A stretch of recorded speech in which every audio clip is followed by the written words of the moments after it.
Okay, for this question, I'm always curious if people kind of going into it know what the word swindle means. It's a kind of an advanced word, and it's interesting that the whole question and paragraph are based around this word. So if English isn't your first language, you might already kind of have a little bit of a disadvantage here because this word seems so important.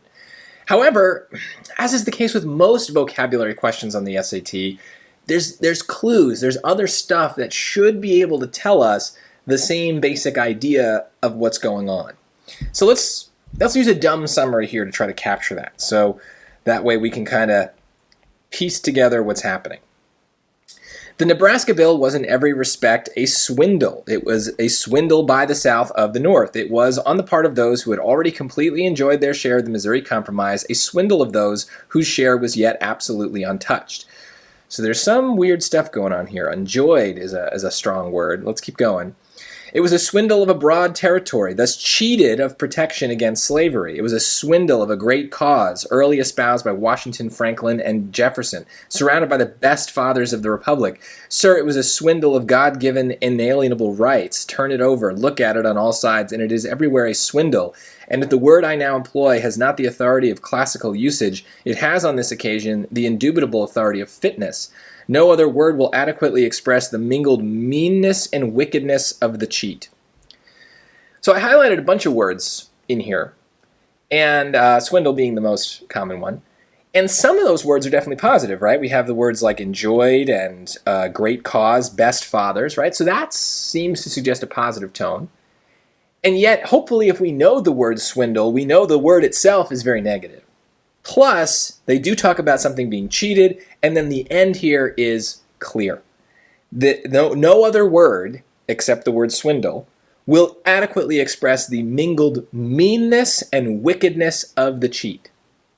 So, I know that there's this mixture of positive and negative, and it's complicated what Sumner's really doing here. But it's really this end part that is the dumb summary. This is a mean and wicked cheat. He's really annoyed by the Nebraska bill. Okay. The other positive connotations are almost like sarcastic here. He does not think that these are the best people, or that they when they say enjoyed their share of the Missouri Compromise, you have to kind of know the history there, but he's kind of criticizing the South. Okay, so none of that really matters, though. I think it's really important that you notice that the end is very clearly a summary of this paragraph and an explanation of this particular word, swindle. So that's going to be our focus, and that's going to be our dumb summary. They kind of just do a good job of giving it to us. Now, when we go to the choices, we really want our dumb summary to kind of match with the choice. Now, the point of a dumb summary is that it doesn't say too much, that it keeps things as simple as possible. And there's two benefits of a dumb summary versus like a smart summary, like the kind that your teacher would expect from you if he or she asked you a question about a book or whatever that you were reading. So the dumb summary, number one, is faster because we don't have to worry about complete sentences. We don't have to worry about being eloquent. We just kind of get the connotation or the vibe of what's going on, and we just, in a word or two, try to capture it. So it's dumb in the sense that it's simple and quick. But another advantage of a dumb summary, as opposed to a smart summary, is that when you do a smart summary, you start adding in lots of details, many of which will not matter, and some of which are not even talked about in the passage. This is something you don't even realize you do, but in the desire to be smart, you make stuff up. You stop using the lines and start using your own imagination, your own knowledge to kind of fill in the gaps because you want your summary to be smart sounding. And the problem is that leads you astray when you get to the choices, because the choices are almost always wrong on the SAT because they go too far, because they include details that are irrelevant or that aren't mentioned, and that other people like you probably tend to bring in from the outside. And we're not allowed to do that. So the dumb summary keeps us focused on the most essential idea and nothing more. No extra information. So let's see why that matters in these choices. So the repetition of swindle has the effect of creating a skeptical tone that reveals Sumner's distrust of his fellow senators. Well, they're never talking about other people, right? So other senators aren't really mentioned here. And distrust is a very strong word. Does he distrust them? Well, probably, if that word swindle is being used.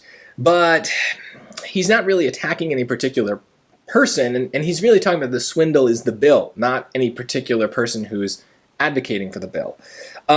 He also doesn't seem skeptical. I think this is the most important thing. He's saying the bill is mean and wicked. So he's not uncertain about anything. He's not confused. He's not questioning. He seems very clear about what he believes, and he does not like this bill. So skeptical is itself a strong word here. B, an outraged tone that expresses Sumner's indignation over the Kansas-Nebraska bill. So is it about the bill? Yes, we saw that. Indignation is a strong word. It means hatred. So that kind of fits. If he's calling something mean and wicked, outrage is also kind of a strong word. So in both cases, I would, if I didn't have the passage, I would be nervous about a choice like B. Because outrage and indignation are both words that go pretty far.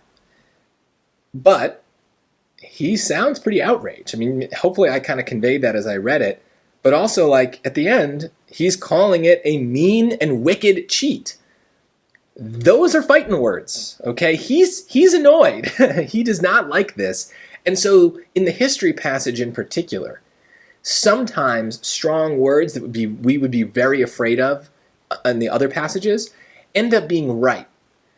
Not because there's anything different from the history passage to the others per se. It's more just that in the history passage, people are expressing their opinions, and so people have strong opinions. In both cases, whether there is a science passage or the history passage, if you have a strong word, you have to check it. Sometimes it actually checks out, and there's evidence of it. In the history passage right here, there is evidence that he is outraged and indignant. And so I can't eliminate this choice based on those words, even though they do kind of scare me a little bit. But let's look at C. Let's keep going. A pessimistic tone, okay, he seems unhappy, that reflects Sumner's conviction that the Kansas-Nebraska Act cannot be repealed. Well, here's a great example where a smart summary could get you in trouble. Is he pessimistic? Sure. What happened with the Kansas-Nebraska Act? Was it repealed? I don't think so. And they are talking about it as a bill, and they maybe, you have some knowledge of how the Senate works in the United States. I don't really know. But this last piece that I underline is a very specific claim that it cannot be repealed. He does not say that. He says it is a wicked and mean cheat. He does not say that we cannot get rid of, right? So don't put words in his mouth. He doesn't say it. Can't be true. Even if you think from history that was true, even if you, in your personal opinion, think that was true, I don't care. The SAT doesn't care. If Sumner's not saying it here, that's it. Done. D, an aggrieved tone, that means angry, so that works, that shows Sumner's sense of betrayal over the Founding Fathers' support for slavery. So here's a good example again where people pick this because they have their own knowledge of American history, and they talk about these issues in class, and, should we honor people like Washington and Jefferson who founded the country but who are also slaveholders? Quite frankly, I don't care, because that's not what we're talking about here. He's saying the Nebraska bill is bad. He's talking about the Founding Fathers a little bit, but it's one line in this entire thing. It doesn't seem like a main idea, and our dumb summary purposely left it out, because the point of a dumb summary is not to capture the little details, but to get the big picture. So I wouldn't want to get a detailed answer when the question is about the big picture. And so this is not really talked about. Personally, I don't think he feels like there's any betrayal over the Founding Fathers' support for slavery. He kind of blows past it. He doesn't get into it being a betrayal. That's a very strong word. What did they betray? I don't really know. So that word by itself is a problem. But that whole idea is just a very specific point he makes. But the question is asking for the general point. And that's what's going to matter. And so if you were down to B and D, you got to go with B. Knowing what the SAT is asking for, knowing how they try to trick you. This is definitely a trap because they know that you see Washington, Franklin, and Jefferson written in the line. You got to use the dumb summary and stick to it and really use it to kind of keep you focused on the stuff that matters. You're good at noticing what matters. Don't let the choices derail you and make you doubt yourself. Use the dumb summary to keep you focused. It really does work.